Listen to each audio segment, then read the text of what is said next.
Presidente, o governo já está admitindo a oportunidade de estender o auxílio emergencial caso a PEC dos precatórios não avance. Isso não é ruim do ponto de vista de programa social, que é uma defesa que o senhor vem fazendo há algum tempo? Não, é evidente que o programa social é importante estar estruturado em balizas que sejam sólidas, claras, previsíveis.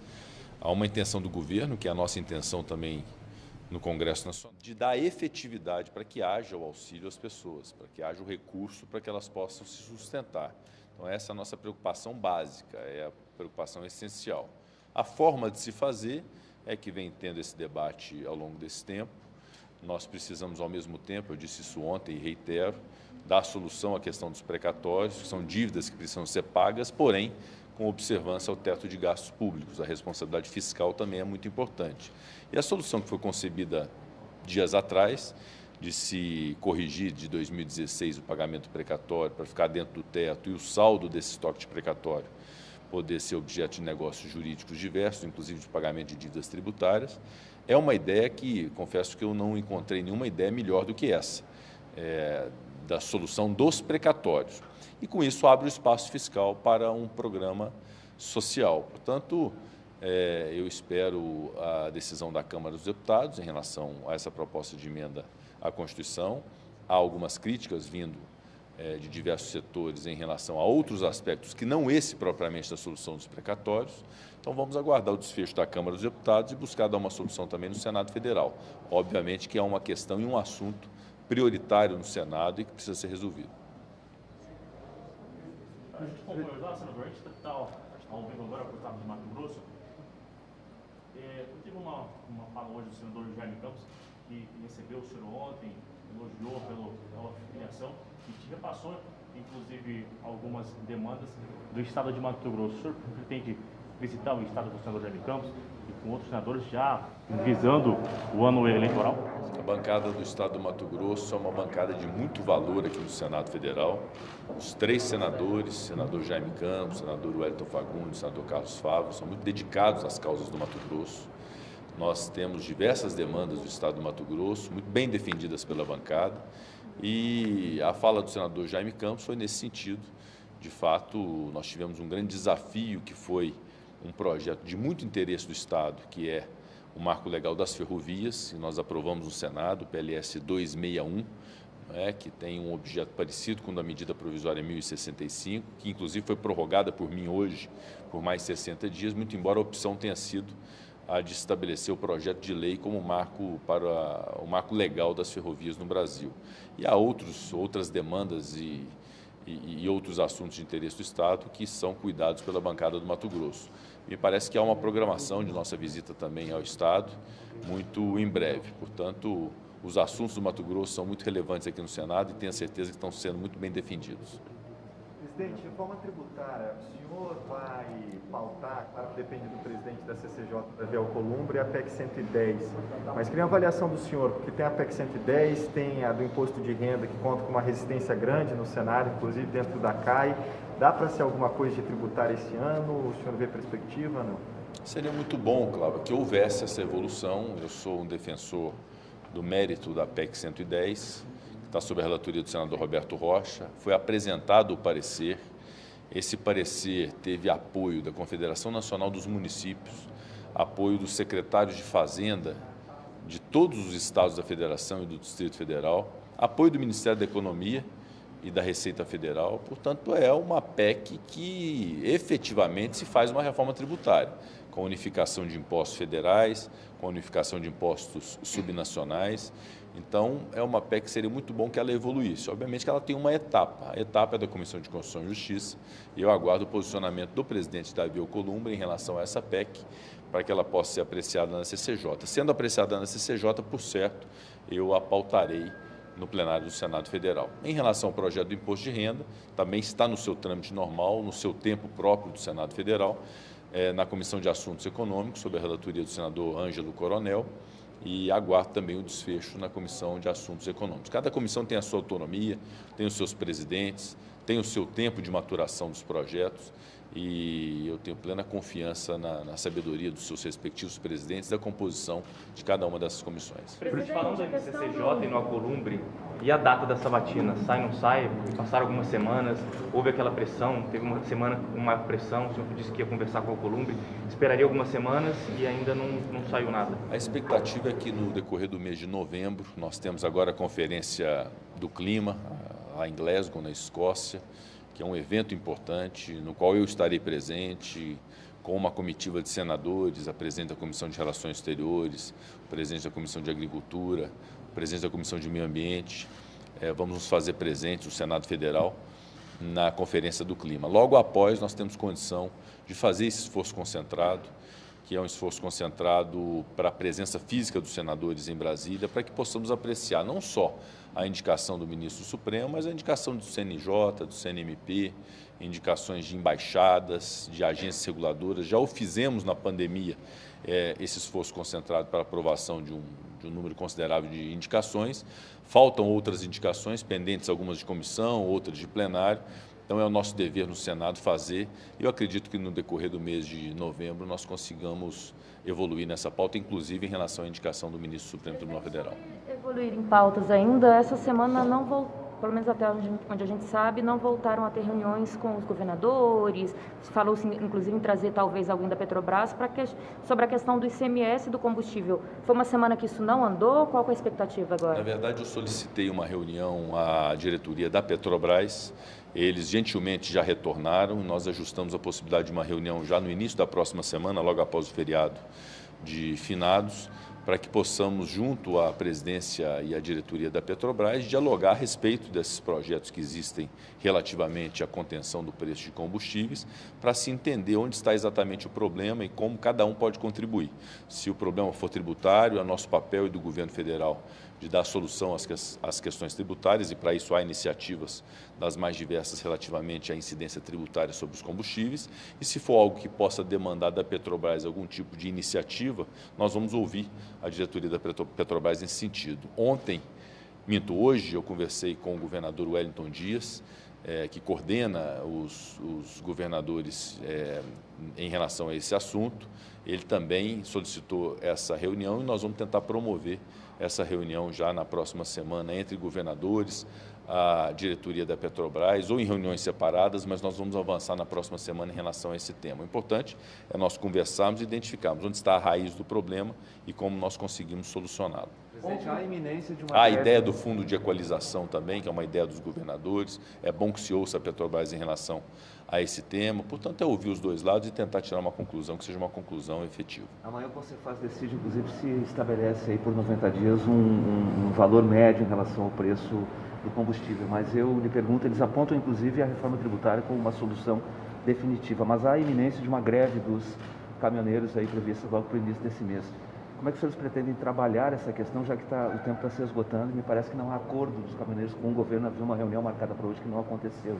O tempo urge e a política tem que dar solução em todas essas frentes, seja na parte tributária, seja na parte da política de preço da Petrobras, seja num fundo de equalização. Alguma solução é preciso ser dada porque, de fato, o preço dos combustíveis está muito alto no Brasil, isso sacrifica a população brasileira e sacrifica aqueles que dependem do óleo diesel, por exemplo, como os caminhoneiros, para o seu trabalho, para a própria condição de renda de cada um deles. Então, eu compreendo a categoria dos caminhoneiros, obviamente que o nosso desejo é dar uma solução, de evitar que haja paralisações, o que seria também muito ruim para a economia e para o país. Portanto, é que nós temos que agilizar o máximo possível para dar solução a esse tema. Mas quais seriam os caminhos que o senhor entende que deveriam ser trilhados neste momento para solucionar isso? A solução de ordem tributária é uma delas. Quando se fala que a PEC 110 é uma solução definitiva, de fato. Mas ela tem períodos de transição, ela tem etapas de configuração no Senado e na Câmara, quórum qualificado, 2 turnos, promulgação, a efetivação dela. Então, é um caminho um pouco mais longo, embora seja o caminho, de fato, de solução definitiva, porque quando se fala na unificação do ICMS com o ISS, num imposto único que seja geral, isso acaba sendo, de fato, uma solução que evita essas oscilações que existem hoje. Na medida que aumenta o combustível, se aumenta a arrecadação, porque ele está vinculado a uma alíquota, que cada estado tem a sua.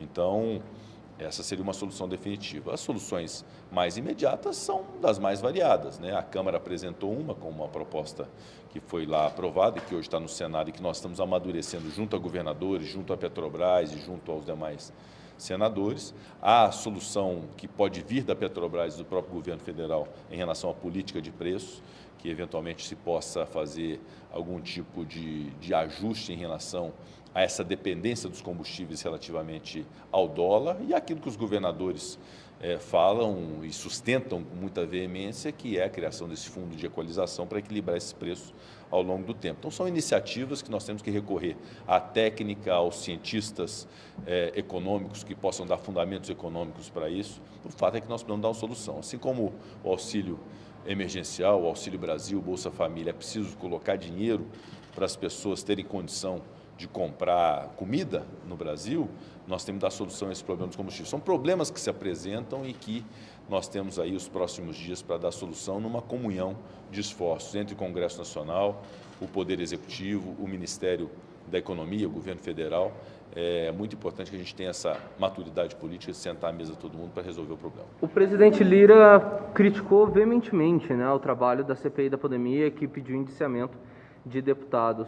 O senhor acredita que a CPI da pandemia cometeu algum excesso ou o presidente Lira teria feito uma leitura errônea do relatório? Eu, como presidente do Senado, eu tive a minha posição no início dessa comissão parlamentar de inquérito.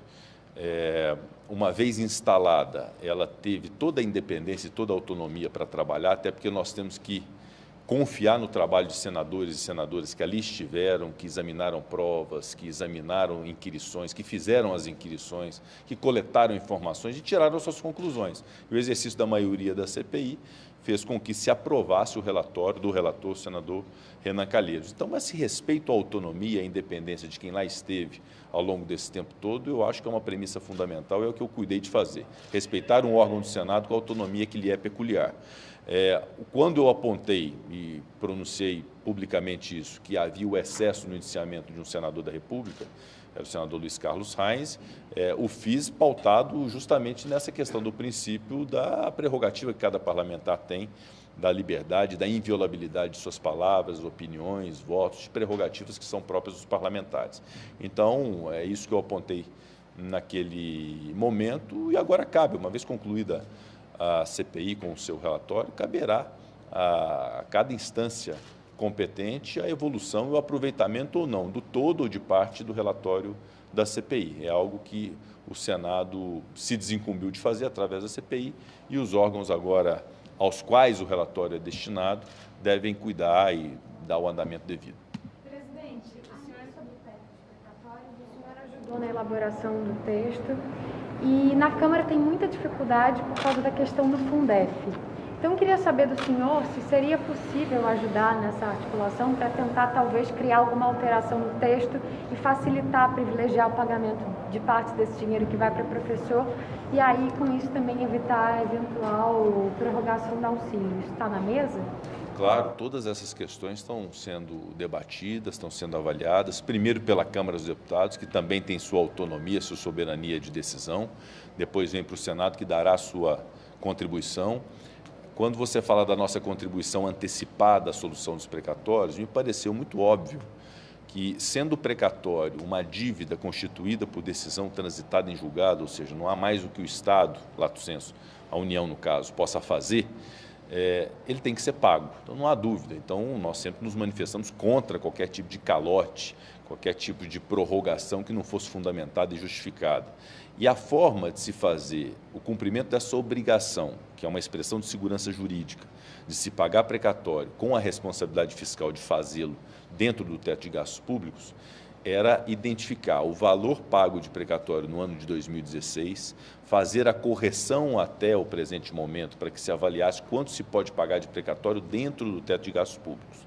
O saldo, até se atingir os 89 bilhões de reais impostos pelo Supremo Tribunal Federal como obrigação da União de pagar, se ficar taxativo e claro na proposta de emenda à Constituição, numa emenda constitucional futura, que ele poderá ser, esse saldo, objeto, fora do teto, né, independente de teto de gastos, ele poderá ser objeto de negócios jurídicos dos mais diversos, como recebimento de ativos por parte da União que é devedora, imóveis, por exemplo, se puder fazer compensações, se puder fazer o pagamento de multa, o pagamento de cessões onerosas ou outorgas onerosas que possam ser pagos com precatório. E, fundamentalmente, se puder usar precatório para o pagamento de dívidas tributárias de si próprio ou de terceiros, eu tinha muita tranquilidade, me parece que o ministro Paulo Guedes, o presidente Arthur Lira também tiveram essa impressão, de que com isso nós poderíamos dar uma solução inteligente, prática, para o problema dos precatórios. E quando você fala da questão do Fundef, obviamente que há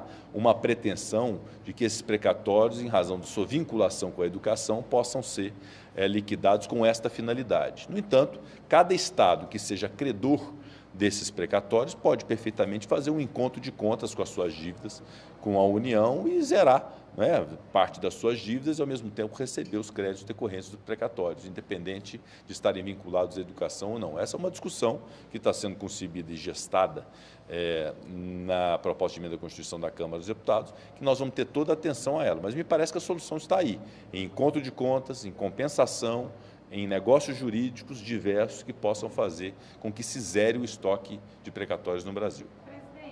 Nesse caso específico do Fundef, o que os parlamentares dizem é que, como tem aquela questão de 60% ir para salário de professor, então um acordo de contas, o dinheiro iria para o Estado.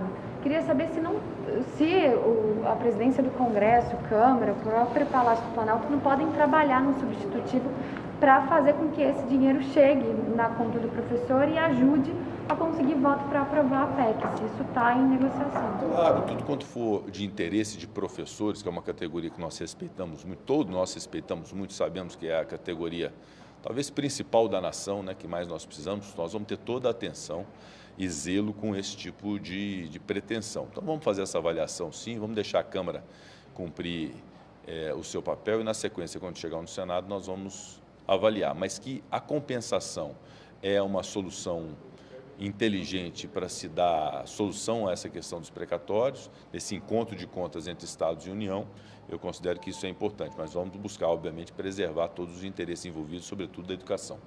Presidente, o senhor disse essa semana que não está lançando a candidatura com mudança de partido, mas o ministro Paulo Guedes disse que espera que o senhor siga focando nas reformas e não faça militância. Como o senhor recebeu essa declaração dele? Recebi com muita tranquilidade, nós vivemos numa democracia, é direito das pessoas se pronunciarem, equivocadas ou não, é direito de se pronunciarem. Eu quero deixar muito claro isso e dar muita tranquilidade que o que houve ontem foi um ato de filiação do presidente do Senado a um partido político. E é uma filiação a um partido que me recebe muito bem, que eu tenho enorme respeito, que é o PSD, como tenho pelo Democratas, onde convivi, tenho grandes amigos. Então, foi simplesmente uma migração de partido político, não há candidatura estabelecida e não há hipótese alguma de fazer qualquer tipo de militância política ou de se antecipar uma discussão e disputa eleitoral de 2022, porque eu sei exatamente a dimensão e a responsabilidade do que representa ser presidente do Senado e do Congresso Nacional, e eu acho que, ao longo desse tempo, eu tenho demonstrado com um espírito sempre de colaboração, de ouvir, de sentar à mesa para poder dar solução aos problemas, de poder ajudar o governo naquilo que interessar o Brasil. No final das contas, nós temos que entender que nós estamos de um mesmo lado no enfrentamento dos problemas nacionais. Se nós temos problema de inflação, ninguém quer que haja inflação no Brasil, nós temos que contê-la. Se há problema de desemprego, todo mundo está querendo gerar emprego. Todo mundo quer resolver o problema de fome através de um programa social. Se pudéssemos fazer um programa social de 400, de 450, de 500, de 600, obviamente, encontrando caminhos para isso, o governo federal pode ter absoluta convicção que terá o Senado Federal como parceiro nisso. Então, é muito tranquilo de minha parte tratar desse tema, não há nenhum tipo de antecipação, discussão político-eleitoral. Agora, nós temos a nossa independência no Senado Federal, nós temos as nossas visões, as nossas afirmações em relação a diversos temas que não necessariamente são coincidentes com o governo.